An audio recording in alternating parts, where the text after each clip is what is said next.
আজকেও চলে এসেছি আরেকটি রেসিপি নিয়ে, শিম বড়ি আলু বেগুন দিয়ে নিরামিষ ঝোল। রুটি পরোটা ভাতের সাথে খেতে কিন্তু দারুণ লাগে।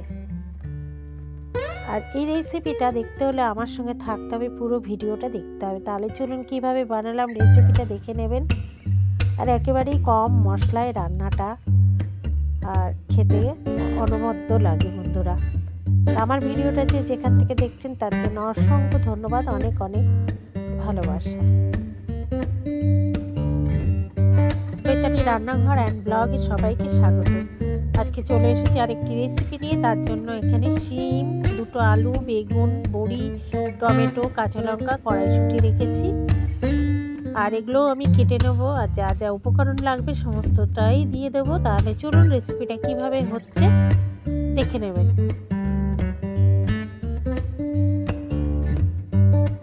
এখন আমি সবজিগুলো কেটে নিচ্ছি। তো সমস্ত সবজি না বন্ধুরা, আমি একটা শিম কেটে দেখাচ্ছি, আর বেগুন আর একটা আলু কেটে দেখাবো।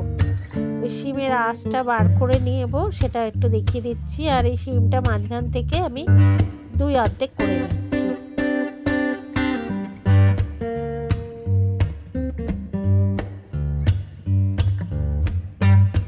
আর বেগুনটা কেটে নিচ্ছি।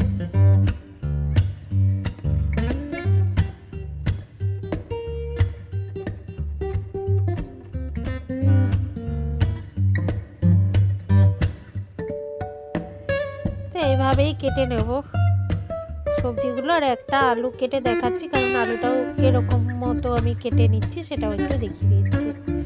আর এখন তো নতুন আলু, ছুরি দিয়েই এরকম করে ছাড়িয়ে নিলেই হয়ে যায় ছাড়ানো।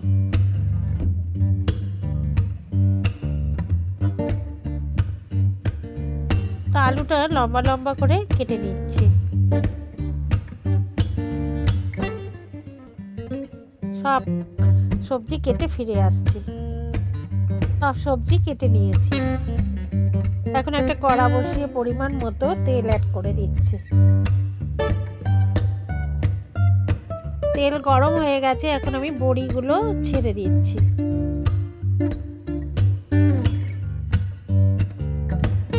বড়িগুলো ভাজা হয়ে গেছে, এখন আমি তুলে নিচ্ছি।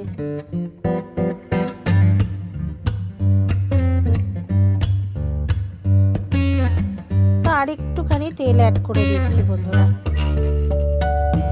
তেলের মধ্যে বেগুনগুলো ছেড়ে দিচ্ছি। বেগুনটা আমি ভেজে তুলে নেব। এখন পরিমাণ মতো একটু হলুদ আর নুন অ্যাড করে দিচ্ছি।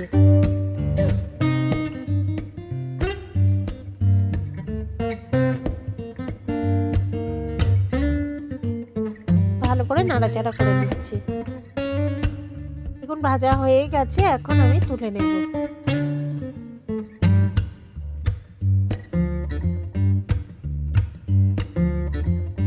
কড়াতে আর একটু তেল অ্যাড করে দিচ্ছি।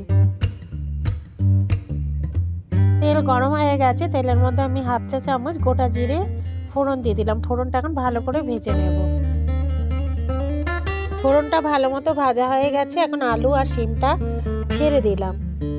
শিম আলুটা একটু হালকা করে ভেজে নেব। শিম আলুর মধ্যে সামান্য নুন দিয়ে একটু ভেজে নেব। আর এখানে আদা কাঁচা লঙ্কা আমি পরিমাণ মতো নিয়ে নিয়েছি, পেস্ট করে নেব।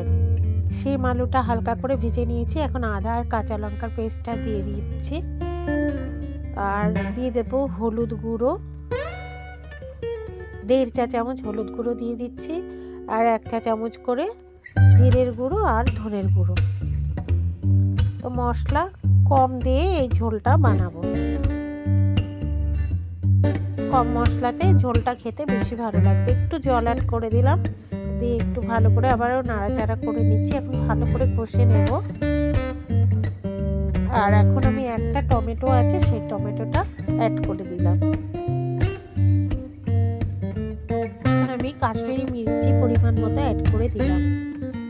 দিয়ে এখন আমি ভালো করে কষে নিচ্ছি। দিয়ে দিচ্ছি কড়াইশুঁটি। কাঁচা মশলার গন্ধটা যাতে না থাকে সেইভাবেই মশলাটা ভালো করে কষিয়ে নিতে হবে। এখন আমি পরিমাণ মতো নুন অ্যাড করে দিচ্ছি। আর স্বাদের ব্যালেন্সের জন্য দিয়ে দেব অল্প পরিমাণ চিনি। নিরামিষ যে কোনো তরকারিতে একটু চিনি দিলে স্বাদটা খুব ভালো হয়।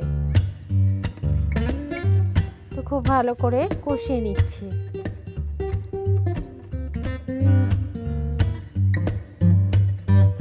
এখনো কষানো হয়নি বন্ধুরা, একবার দেখিয়ে দিলাম, আরো একটু কষিয়ে নিতে হবে ভালো করে।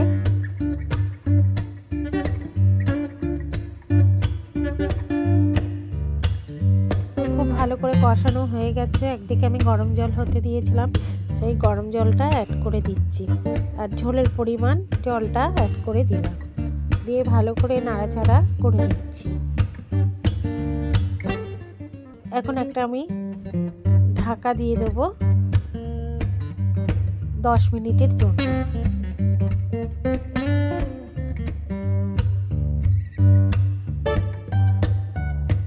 10 মিনিট পরে চলে এলাম। এখন আমি নুন মিষ্টি ঝাল ঠিকঠাক আছে কিনা, আর আলু সেদ্ধ হয়েছে কিনা, শিমটা সেদ্ধ হয়েছে কিনা সেটাও দেখে নিচ্ছি বন্ধুরা।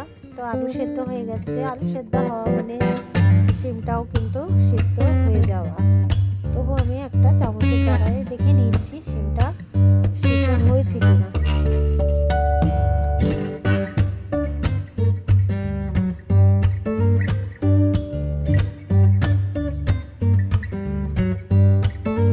শিম সেদ্ধ হয়ে গেছে বন্ধুরা।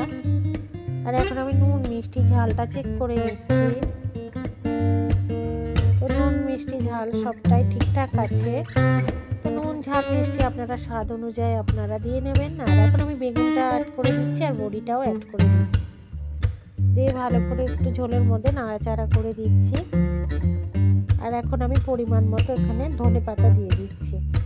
ধনে পাতা দিলে কিন্তু দারুণ একটা টেস্ট হয়। আর আমি এখন একটা ঢাকা দিয়ে দেবো একটু মিনিট খানিকের জন্য। খানিক পরে চলে এলাম, একটুখানি বেগুন আর বড়িটা একটুখানি ফুটিয়ে নিলাম ঝোলের সাথে।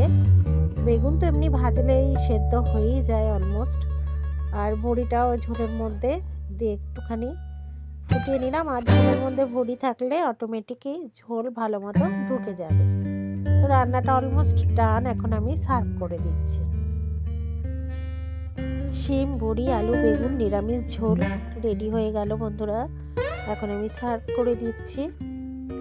রুটি পরোটা ভাতের সাথে কিন্তু দারুণ লাগবে এই ঝোলটা খেতে। একবার এইভাবে বানিয়ে খেয়ে দেখুন, আশা করি ভালো লাগবে।